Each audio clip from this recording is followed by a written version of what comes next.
ابو مشاري سؤال. سمع.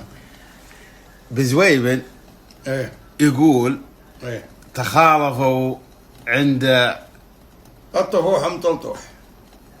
ايه اما الخراطيم الطول الشنح. الشناح هذا وصف تدري هذا ما ادري وش يقول. هذا وصف الناقة. وش معنى هالبيت هذا؟ اول حاجه ان الطفوح اللي هي طفوح البن.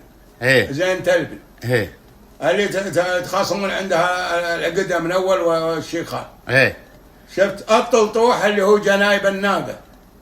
الجنايب اللي محطوطين بنحرها كثل.